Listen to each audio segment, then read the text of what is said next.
मैंने आजादी की लड़ाई की जिक्र की, लेकिन तब से लेकर आज तक कांग्रेस ने हमेशा किसानों के लिए, मजदूरों के लिए, गरीबों के लिए, जो संकट में था उसके लिए लड़ाई लड़ी है और ये कोशिश की है कि समानता के साथ सबका विकास किया जाए, सबको आगे बढ़ाया जाए।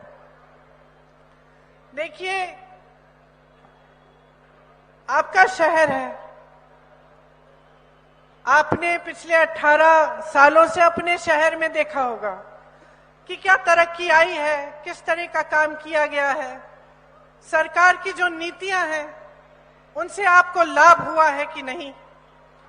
तो यहाँ पे जब हम मंच पे खड़े होते हैं, नेता आपको भाषण देते हैं, तो हम अपना कहते हैं, लेकिन मैं हमेशा सोचती हूँ कि आप में जो विवेक है, आपका जो अनुभव है, वो सर्वोपरि है। हम कुछ भी कहें उसकी तुलना आप अपने जीवन के अनुभव से करें और अपनी जागरूकता से गहराई में उसको समझने की कोशिश करें। आजकल जो राजनीति देश में है वो एक अलग तरह की राजनीति है। एक तरफ विकास की बात होती है, तरक्की की बात होती है, और हम देखते हैं कि जो बड़े बड़े उद्योगपति हैं देश के, जो अब हम अपने हाथों पे गिन सकते हैं, वो आगे बढ़ रहे हैं। लेकिन जो छोटा और मध्यम वर्ग का जो उद्योगपति है, जो रोजगार बनाने वाला होता है, वो आगे नहीं बढ़ रहा है। इसी तरह से हम देखते हैं कि विकास की बड़ी बड़ी बातें होती हैं, बड़ी बड़ी घोषणाएं होती हैं, लेकिन देश का गरीब और गरीब होता चले जा रहा है। महंगाई से सब जूझ रहे हैं, सब परेशान हैं। बेरोजगारी इतनी बढ़ गई है कि 45 सालों में सबसे ज्यादा बेरोजगारी देश में आज है। एक आंकड़ा है, आपने सुना होगा, मध्य प्रदेश की सरकार ने पिछले 3 सालों में 21 रोजगार दिए हैं, मात्र 21 रोजगार। आप सोच सकते हैं कि जब सरकारी पद, तमाम पद खाली पड़े हुए हैं, स्वास्थ्य व्यवस्था में देखिए हर स्तर पर 90% से ज्यादा पद खाली हैं, फिर भी नौजवान बेरोजगार हैं। नौजवान के लिए माता पिता मेहनत करते हैं, फीस भरने के लिए कोई किसान मेहनत कर रहा है, कोई जॉब कर रहा है, खूब मेहनत कर रहे हैं कि ट्यूशन करें, भर्ती की परीक्षाएं करें, उनकी फीस भरते हैं, और फिर भी सब करने के बावजूद तमाम नौजवान बेरोजगार खड़े हैं। जब जब मैं सभाओं में जाती हूं, मैं पूछती हूं कि बताइए आपको रोजगार मिला है, प्रदेश की सरकार ने दिया है, तो हमेशा यही जवाब मिलता है कि नहीं दिया। एक तरफ खाली पद, दूसरी तरफ बेरोजगारी, एक तरफ गरीबी, दूसरी तरफ महंगाई को रोकने का कोई प्रयास नहीं। प्रयास तब शुरू होते हैं जब चुनाव आते हैं। इसका सबसे अच्छा मिसाल गैस सिलेंडर। गैस सिलेंडर के दाम बढ़ते चले गए, बढ़ते चले गए, 1200, 1400 तक आ चुके हैं। चुनाव आने वाला है, 2 महीने पहले इन्होंने इसको 400 रुपए कर दिया। इससे पहले क्या हो रहा था? क्या इससे पहले लोग महंगाई से नहीं जूझ रहे थे? क्या इससे पहले गैस सिलेंडर को खरीदना, भरवाना मुश्किल नहीं था? तो चुनाव के समय क्यों हो रही हैं ऐसी घोषणाएं? ये एक ऐसी सरकार है जिसने 22,000 घोषणाएं की हैं, और 22,000 घोषणाओं में से मुश्किल से 22 घोषणाएं पूरी की होंगी। तो आप अपनी आंखों के सामने देख रहे हैं कि सरकार किस तरह से चल रही है, कि 18 सालों में इंदौर की कितनी तरक्की हुई है या नहीं हुई है, कि पिछले 3-3.5 सालों में सिर्फ 21 रोजगार दिए हैं। आप देख रहे हैं कि गांव से पलायन कितना हो रहा है आपकी शहर की तरफ। गांव में जितनी गरीबी है आज, उतनी ही गरीबी आज आप शहर में देख सकते हैं, क्योंकि गरीबी वहां से लोग यहाँ आ रहे हैं नौकरी ढूंढने के लिए।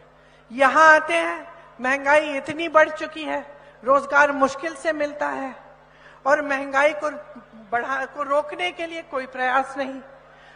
अब दिवाली का मौसम आ रहा है, मेरी बहनें जो यहाँ बैठी हैं त्योहार मनाना चाहती हैं, कोई धनतेरस पे जाएगा, दुकान जाएगा कुछ खरीदने के लिए, दिवाली में लोग घर आएंगे, उनके लिए कुछ परोसने का दिल करेगा। लेकिन आज ये परिस्थिति है कि प्याज के दाम भी इतने बढ़ गए हैं। मैंने अपनी पिछली सभा में बोला कि एक समय था जब मोदी जी कहते थे, वर्ल्ड कप था उस समय, मोदी जी कहते थे, उन्होंने शायद कहा कि देखेंगे सचिन की पहले सेंचुरी होगी या प्याज की सेंचुरी होगी। आज वर्ल्ड कप चल रहा है, विराट की सेंचुरी हो गई, प्याज की भी सेंचुरी हो गई, और मोदी जी कुछ कर नहीं रहे हैं, कुछ कह नहीं रहे हैं। यहां की सरकार ने इतने घोटाले किए हैं कि इतनी लंबी लिस्ट है मेरे पास, लेकिन उसको पढ़ना ही छोड़ दिया है मैंने। पहले जब मैं यहाँ मध्य प्रदेश सभाओं में आती थी तो सारा पढ़ती थी, कौन से शिक्षा भर्ती में घोटाला, इधर घोटाला, उधर घोटाला, लंबी तमाम लिस्ट थी। अब मैं पढ़ती नहीं हूं, क्योंकि मैं जानती हूं कि मोटी बात यह है कि इस सरकार का ध्यान सिर्फ घोटालों में रहा है, अपने लिए कमाने में, लूटने में, और आपकी तरक्की, आपका विकास करने में, आपकी कोई भी सहायता करने में इन्होंने कुछ नहीं किया। देखिए, आज की राजनीति ऐसी हो चुकी है कि हमारी उम्मीदें भी घट चुकी हैं। मैं जब लोगों से पूछती हूं कि भाई क्या उम्मीद है सरकार से, तो अक्सर लोग कहते हैं कि कुछ ज्यादा नहीं, हमारा संघर्ष भरा जीवन है, अगर हमारे जीवन में कुछ सहायता, कुछ मदद मिल जाती, रोजगार मिल जाता, महंगाई थोड़ी कम हो जाती, जैसे गैस सिलेंडर है उसकी वो कम महंगा हो जाता, उससे हमें सुविधा हो जाती। तो लोगों की उम्मीदें भी घट रही हैं, क्योंकि राजनीति का ध्यान किस ओर जा रहा है? ऐसी बातों की ओर जिससे आपकी तरक्की का कोई ताल्लुक नहीं है। तो चुनाव के समय जब मैं देखती हूं कि भाजपा के नेता मंच पे आते हैं तो कैसी कैसी बातें करते हैं।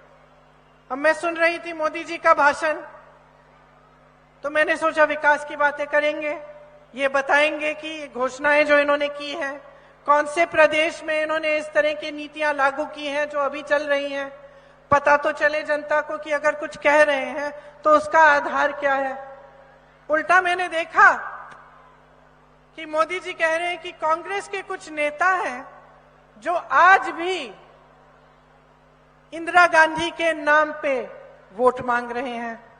तो मैंने सोचा, अरे ये तो मोदी जी मेरी बात कर रहे हैं, मुझसे नाराज हो गए।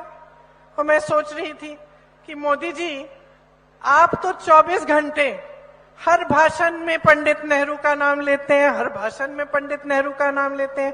एक दो बार मैंने भी सोचा कि मैं इंदिरा जी का नाम ले लूं, तो इसमें कौन सी बुराई हो गई। आगे सुना मैंने भाषण उनका,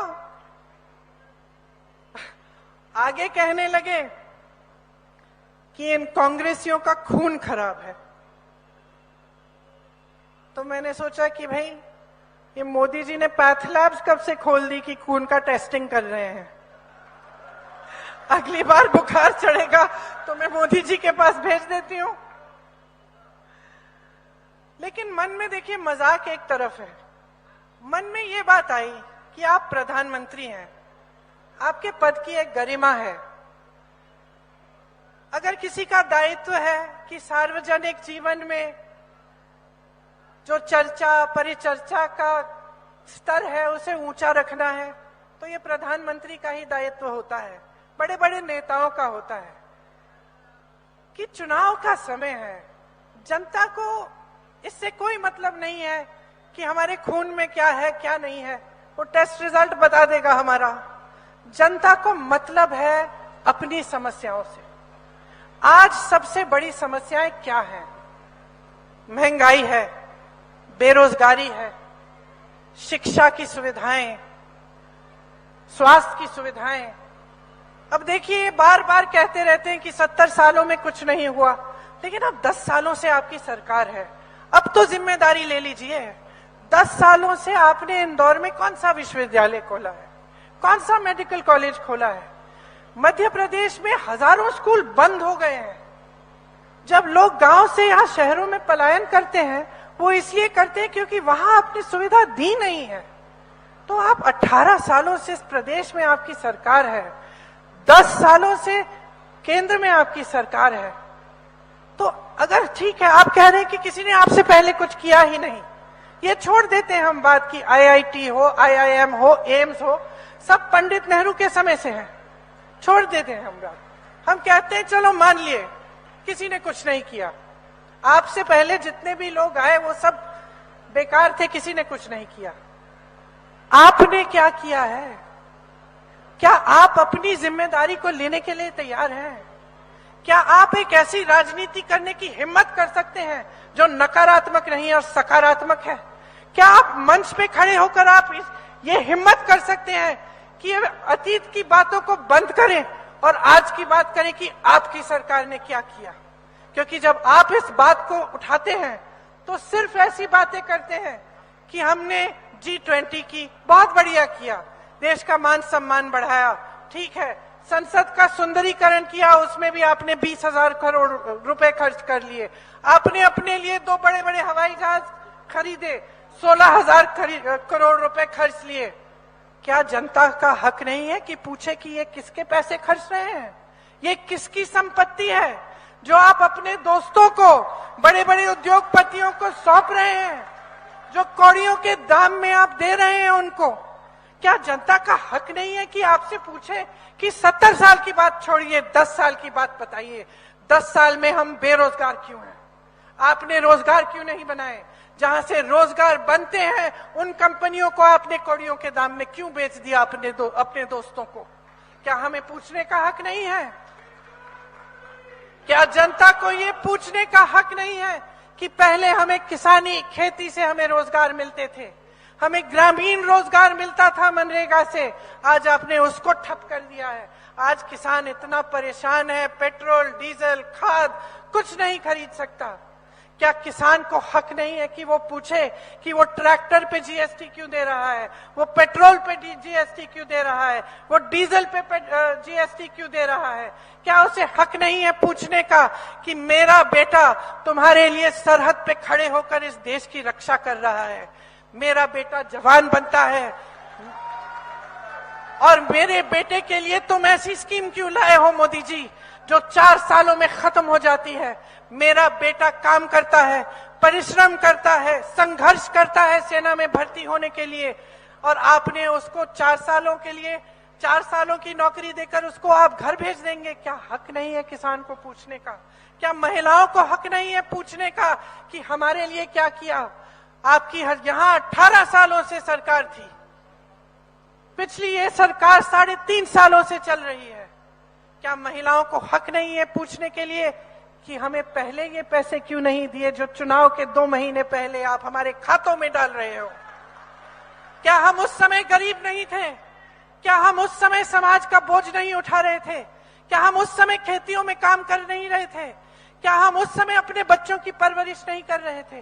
क्या महिलाओं को हक नहीं है ये पूछने के लिए कि जो बिल आप लाए हैं हमारे आरक्षण के लिए, जिसमें आप कहते हैं कि 33% आरक्षण हमें देंगे, वो बिल 10 साल के लिए आप लागू क्यों नहीं करेंगे? ये हक है और मैं इस हक को के बारे में याद दिलाने के लिए आज यहाँ पे आपके सामने खड़ी हूँ। मुझे वोट नहीं चाहिए, मुझे आपकी जागरूकता चाहिए। मैं चाहती हूँ कि आपके हक आपके हाथों में जाए, कि आपका अधिकार वापस आपको मिले। मैं चाहती हूँ कि जैसे छत्तीसगढ़ में कांग्रेस की सरकार है जो हर स्तर पर जनता की संपत्ति जनता की जेब में वापस डाल रही है, वैसी सरकार मध्य प्रदेश में बने। मैं चाहती हूं कि जो मध्य प्रदेश की सरकार ने जो काम करके आपको दिखाया है कि आपकी सारी संपत्ति आपसे की जेब से निकाल दी, मिडिल क्लास के लिए कोई विजन नहीं, गरीबों के लिए कोई विजन नहीं, आपके लिए कोई सहूलियत सहायता नहीं, और सारी संपत्ति बड़े बड़े उद्योगपतियों को दे दी। मैं चाहती हूं कि वो संपत्ति वापस आपके जेब में जाए। कैसे जाएगी? कांग्रेस की जो सरकारें हैं वो करके दिखा रही हैं। कांग्रेस राजस्थान में आज 25 लाख का इलाज मुफ्त में हो रहा है, और ये चुनावी घोषणा नहीं थी, ये 1.5 साल से चल रहा है। राजस्थान में ये हो रहा है, छत्तीसगढ़ में गांव में जो समस्याएं हैं वो गांव में सुलझाने की कोशिश हो रही है। यहाँ पूरे प्रदेश में एक बहुत बड़ी समस्या है आवारा पशुओं की। छत्तीसगढ़ में उन्होंने सोचा कि इसे कैसे सुलझाएं। गौठान बनाए, स्वयं सेवा समूह को उनमें काम दिलवाया, जो गाय थी उसका जो गोबर है उसको खरीदा सरकार ने ताकि वहां मजबूती मिले, मनरेगा को मजबूत करने की कोशिश की, ग्रामीण रोजगार देने की कोशिश की, ओपीएस को लागू किया। आज सरकारी कर्मचारी का एक ही डिमांड है, कहता है 20 सालों से मैंने काम किया, मैंने देश सेवा की, आप सब यहां खड़े हैं, ये देश सेवा ही है, वरना आप यहां नहीं खड़े होते एक चुनावी सभा में। आप सब सिर्फ ये कहते हैं कि हमने 20 सालों के लिए जो सेवा की उसके लिए हम सिर्फ सुरक्षा मांग रहे हैं, हमारा जो पेंशन है वो सुरक्षित रहे। हमें ये घबराहट नहीं चाहिए कि हमारे पेंशन को आपने कहीं इन्वेस्ट कर लिया, कल को कुछ समस्या उठ गई और हमारी सारी कमाई गवा दी। हम सिर्फ अपनी सुरक्षा चाहते हैं। सरकार क्या कहती है? ये सरकार जो कहती है कि आपके लिए चलती है, क्या कहती है? कहती है हमारे पास पैसे नहीं है ओपीएस के लिए। तो अगर पैसे नहीं है तो राजस्थान की सरकार कैसे कर रही है? तो फिर कर्नाटका की सरकार कैसे कर रही है? हिमाचल की सरकार कैसे कर रही है? छत्तीसगढ़ में ओपीएस लागू कैसे है? क्योंकि आपके पैसे नहीं है, गलत बात है, आपकी प्रायोरिटीज गलत है, आपका ध्यान नहीं है इसमें। जब बड़े बड़े उद्योगपतियों के कर्ज माफ करने की बात होती है, हजारों करोड़ रुपए आप अडानी जी के माफ कर सकते हैं, तो इस देश के कर्मचारी के ओपीएस क्यों नहीं दे सकते? सीधी सी बात है, सीधी सी बात है। पिछले साल जब यूपी का चुनाव था, गन्ने के किसानों का बकाया 15,000 करोड़ था। उसी समय प्रधानमंत्री जी ने 2 चीजें की, अपने लिए 2 हवाई जहाज खरीदे, एक 8,000 करोड़ का, दूसरा 8,000 करोड़ का, 16,000 करोड़ के 2 हवाई जहाज खरीदे। और दूसरी बात, उन्होंने ये ऐलान किया कि संसद भवन की सुंदरीकरण के लिए 20,000 करोड़ रुपए खर्च किए जाएंगे।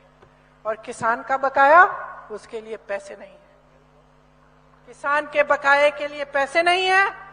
जो संसद चला आ रहा है 70 सालों से ठीक ठाक है, मरम्मत करनी है तो करो, लेकिन उस पूरे इंडिया गेट के सामने नई दिल्ली को की सुंदरीकरण के लिए इतने पैसे खर्च करने के लिए क्या जरूरत थी?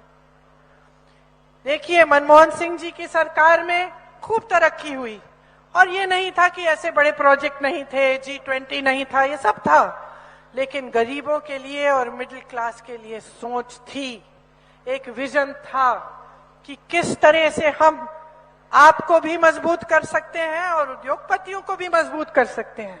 और ये नजरिया नहीं था कि सिर्फ गिने चुने 5 उद्योगपतियों को हम मदद करेंगे और बाकी उद्योगपति जाए भाड़ में, ये नजरिया नहीं था। आज के तमाम छोटे उद्योगपति, मध्यम वर्ग के, जो छोटी छोटी कंपनियां चलाते हैं, जो इंजन है हमारे देश के विकास का, जो दुकानदार हैं, जो छोटी दुकानें हैं, इन सब की मदद सहायता कौन कर रहा है? नोटबंदी की आपने, सबको कह दिया कि भाई देशभक्ति दिखाओ अपनी, खड़े हो जाओ लाइन में, सब खड़े हो गए। क्योंकि हमारी देश की जनता, जब हम देश की बात करते हैं, जब हम धर्म की बात करते हैं, तो ऐसा एक हिंदुस्तानी नहीं है जिसके दिल में वो बात नहीं बैठती। इसीलिए ये सीख गए कि भाई जब जनता से कुछ निकालना हो, धर्म की बात करो और देशभक्ति की बात करो। आप खड़े हुए लाइन में। नोटबंदी का सबसे बड़ा नुकसान किसी अडानी अंबानी का नहीं हुआ, नोटबंदी का नुकसान आपने झेला, इंदौर जैसे शहरों के उद्योगपतियों ने झेला। उसके बाद क्या हुआ? कोरोना आया। दुनिया भर में कोरोना जब आया तो छोटे छोटे उद्योगपतियों की मदद की, यहां नहीं हुई आपकी सहायता। कोरोना के बाद आप पे जीएसटी थोपा गया और जीएसटी से आप अभी भी जूझ रहे हैं।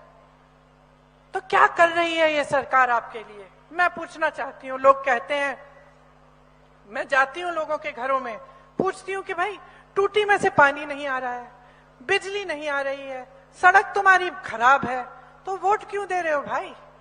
दीदी धर्म की बात है, दीदी धर्म की बात है, दीदी जाति की बात है। तो मैं आपसे कहना चाहती हूँ, बहुत हो गया, बहुत हो गया आपका इस्तेमाल, आपके जज्बातों का बहुत इस्तेमाल हो गया है। ये वोट जो है ना, सुन लीजिए कान खोल के, ये वोट जो है ना, धर्म की बात नहीं है, ये वोट आपकी जागरूकता की बात है। ये वोट इतना कीमती है कि अगर बगैर सोचे समझे आप इसको किसी को दे दोगे तो 5 साल और वो भुगतोगे जो आप 18 साल से भुगत रहे हो। अगर आपका देशभक्ति का धर्म है तो वो यही है कि जागरूक बन जाओ। जो इस मंच पे आकर आपसे इधर उधर की बातें करता है, आपके ध्यान को भटकाकर आपका इस्तेमाल करने की कोशिश करता है, उसको सबक सिखाओ। अपने विकास के बारे में पूछो, अपने भविष्य के बारे में पूछो। मेरी बहनों, आप पूछो कि आपके बच्चों के लिए क्या कर रहे हैं, आपको मजबूत बनाने के लिए क्या कर रहे हैं। लाडली योजना के बारे में बात करते हैं, जहां जिस प्रदेश में हर रोज 17 महिलाओं का बलात्कार होता है, पहले सुरक्षित बनाओ महिलाओं को, फिर बात करो। और क्या समझ रखा है आपने महिलाओं को कि चुनाव के 2 दिन पहले आप कह देंगे कि लीजिए 2000 रुपए आपके खाते में। क्या महिलाएं सोचनी नहीं है? क्या महिलाओं को दिख नहीं रहा है कि आपने इतने सालों से कुछ नहीं किया उनके लिए? सवाल उठाओ, क्योंकि जब तक आप जागरूक नहीं बनोगे, जब तक आप जिम्मेदारी और शक्ति अपने हाथों में नहीं लोगे, तब तक आपका प्रदेश इसी तरह की खाई में रहेगा। घोटाले पे घोटाला, और इससे नुकसान किसका होता है? कभी मैं सुनती हूं लोग कहते हैं ठीक है भाई, सभी ने खाना है, खाने दीजिए। क्या बात है? क्या बात है? क्या हम इस कगार पे पहुंच गए हैं कि चलिए खाने दीजिए? क्या बात है? आपका पैसा है, आपका पैसा है, आपकी संपत्ति है। इतनी आसानी से मत खाने दीजिए। खड़े हो जाइए, याद दिला दीजिए इनको सबको, सारे नेताओं को, कि आपको ऐसी सरकार चाहिए जो आपकी संपत्ति आपको लौटाए। ऐसी स्कीम चाहते हैं जो आपको मजबूत बनाए, क्योंकि बहुत हो गया है। और जैसे मैंने कहा, इसका नुकसान आप झेल रहे हैं, कोई नेता नहीं झेलता। सबके बच्चे बाहर पढ़ रहे हैं, सबके बड़े बड़े महल हैं। आपने देखा हुआ अभी 1-2 दिन पहले ही एक वीडियो चला है, किसी बड़े नेता, शायद एक कृषि मंत्री हैं देश के, उनके बेटे शायद वही हैं, फोन पे वीडियो पे कुछ कुछ कह रहे हैं, हजारों करोड़ की बात कर रहे हैं। कोई नेता का कोई नुकसान नहीं होता। ये नुकसान है तो आपका है। ये अधिकारी जो यहाँ खड़े हैं, कर्मचारी जो खड़े हैं, गरीब जनता है जो रोज मेहनत कर रहा है, ईमानदारी से मेहनत कर रहा है, क्योंकि ये आप ही की संपत्ति लेते हैं। तो अब आप मन बना लीजिए कि आपको कैसी सरकार चाहिए। मैं बार बार कहती हूं कि मेरी बातों पे मत चलिए। जो आप देख रहे हैं अपने अनुभव से, आपने जो देखा है, आपको जैसा लग रहा है कि देखिए हमारी सरकार ने, अगर आपको लगता है कि आपकी तरक्की हुई है, कि अच्छा हो रहा है, तो बेशक दीजिए इनको वोट। लेकिन अगर आपको लगता है कि आपके लिए काम नहीं किया, आपको सिर्फ लूटा है, सिर्फ बहकाया है, सिर्फ झूठे खोखले वादे किए हैं। अभी मैं मंच पे आई थी, किसी ने मुझे गुलदस्ता पकड़ाया, आपने देखा? गुलदस्ते में फूल ही नहीं थे, खाली था। उस तरह का गुलदस्ता बना के आपको दे रहे हैं, और बार बार दे रहे हैं। चुनाव आता है, शुरू धर्म, जाति और घोषणाओं का गुलदस्ता। चुनाव के बाद आपको देखते हैं उसमें फूल ही नहीं है, खाली है, खोखला है। तो अपने लिए नहीं, अपनी पार्टी की मजबूती के लिए नहीं, वोटों को बटोरने के लिए मैं आपके लिए कह रही हूं। हम अगर कुछ गारंटी के बारे में आपसे बात कर रहे हैं, एक आधार है उसका। हमने कर्नाटका में कुछ गारंटी के बारे में बात की, आज वो गारंटी लागू है। पहली कैबिनेट मीटिंग में उनमें से जो 5 गारंटीज थी उनको लागू किया गया। तो मेरी बातों पे मत जाइए, देखिए कर्नाटका में क्या हो रहा है। क्या छत्तीसगढ़ के लोग खुश हैं? क्या वाकई किसान खुश है वहां का? क्या ये सच है कि जो पलायन करके गए थे वो वापस आ रहे हैं अपने गांव, क्योंकि उनको लग रहा है कि हमारे प्रदेश में ही हमें अच्छा रोजगार मिल रहा है? पूछिए ये सवाल और खुद देखिए कि जहां जहां कांग्रेस ने गारंटी बताई है, क्या वो गारंटी पूरी हो रही है कि नहीं। और ये कांग्रेस चाहती क्या है।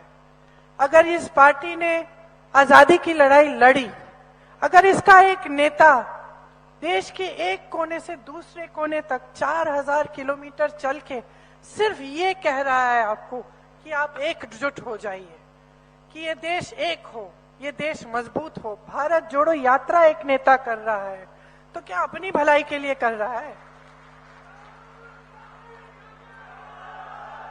वो देश के लिए कर रहा है, आपको जागरूक बनाने के लिए, आपको दिखाने के लिए कि ये जो राजनीति चल रही है ये सही नहीं है, इससे आपका लाभ नहीं हो रहा है, इससे कुछ गिने चुने लोगों का लाभ हो रहा है। और अब आप सबको खुद दिखने लगा है। छोटी छोटी चीजें हैं। हिमाचल में मैं बहुत रहती हूं। हिमाचल का जो सेब का किसान है आज सेब नहीं बेच पा रहा है। क्यों? अडानी जी के पास है सारे कोल्ड स्टोरेज, सारा जो सेब का ट्रेड है सारा अडानी जी के पास है, वो कीमत तय करते हैं। तो ये छोटी छोटी चीजें हैं आपके जीवन में जिससे आपको पता चल रहा है। मैं पिछली सभा में कह रही थी कि पुराने जमाने में टाटा बिरला होते थे, हमें मालूम होता था कि भाई टाटा ट्रक बनाता है, टूथपेस्ट बनाता है, क्या हमें जो हम इस्तेमाल कर रहे थे जीवन में जो हमारी चीजें हैं हमें पता चल जाता था कि ये बिरला बना रहा है, ये टाटा बना रहा है। मैं आपसे पूछना चाहती हूँ कि अडानी जी अंबानी जी क्या बना रहे हैं? बताइए, कोई बताए? किसी को मालूम है क्या बना रहे हैं? कुछ बना नहीं रहे हैं, देश की संपत्ति को ले रहे हैं, कुछ नया नहीं बन रहा है। आज इंदौर में अगर बड़ी बड़ी विश्वविद्यालय हैं, पाठशालाएं हैं, अगर ये एजुकेशन का हब है, टेक्निक का हब है, तो ये आपकी सरकार ने नहीं बनाया है, ये आप खुद अपने बल पे कर रहे हैं। जबकि सरकार को करना चाहिए। विजन होता है तो IIM आता है, विजन होता है तो IIT आता है, विजन होता है तो एम्स आता है, विजन होता है तो एक प्लानिंग होती है, शहर की प्लानिंग, शहर के गरीबों के लिए प्लानिंग, शहर के बिजनेस वालों के लिए प्लानिंग, और शहर के लिए एक विजन की हाँ 10 सालों में हम ये चाहते हैं। वो विजन का मिसाल मैंने देख लिया। कमलनाथ जी ने जो शुरू कराया था फ्लाईओवर, अभी तक आधा पड़ा हुआ है, अभी तक तैयार नहीं है। विजन का कांग्रेस की सरकार का था और अभी तक ऐसे ही अधूरा पड़ा है। तो मेरी सिर्फ देखिए एक ही बात है, ये सारी लंबी चौड़ी बातों का आधार एक ही है कि आप सोच समझ के अपना वोट दो, जागरूक बनो। कुछ गारंटीज हैं, पढ़ के सुना देती हूं, लेकिन आपको ये गारंटीज आपको जानना चाहिए कि एक आधार पे बनी है, क्योंकि जहां कांग्रेस की सरकारें हैं वहां ऑलरेडी इनमें ऐसी गारंटीज लागू हैं।